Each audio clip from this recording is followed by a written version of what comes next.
choose you over and over again. Only you. Every day till this world ends. There's no mountain I wouldn't climb, thing that I wouldn't try, nothing that I wouldn't do. I choose you.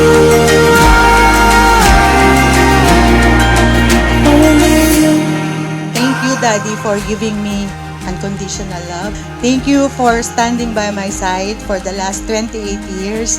Thank you for supporting all my endeavors in life.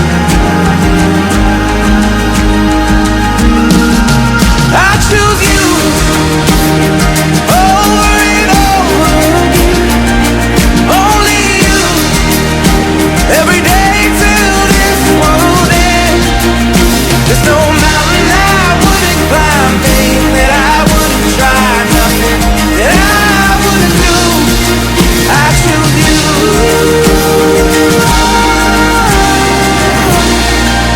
Only you.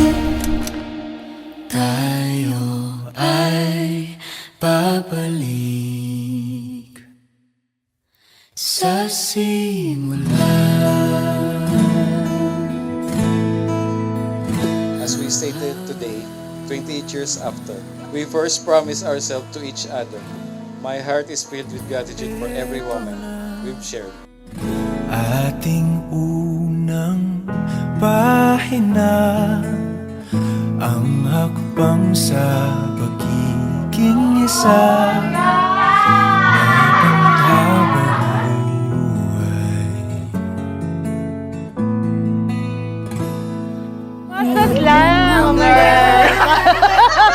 Ang pag-ibig ating punla, may kapal ang siyang mayakda sa ating paglalakbay.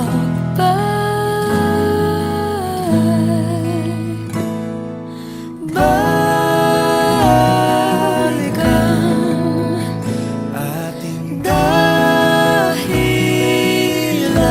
dahilan.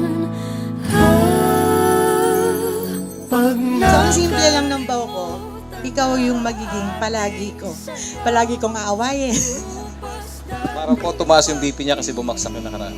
Para tumaas yung BP ko, di ba? Ikaw lagi kong bubulihin. Wala naman kasi ako ibang kasama.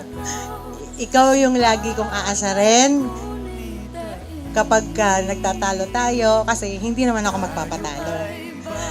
Alam ko naman po yun. sa simula.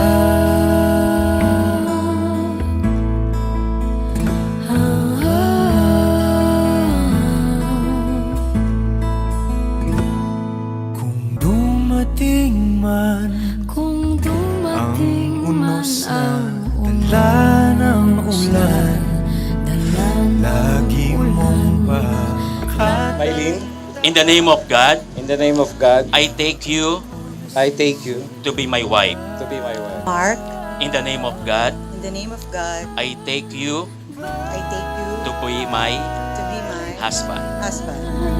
ating dahilan. Pag nakalimutan na ating sayaw, kumupas dating pagtingin. At kung ang dulo ay natatanaw, sumpaan ay gunitain. Tayo ay babalik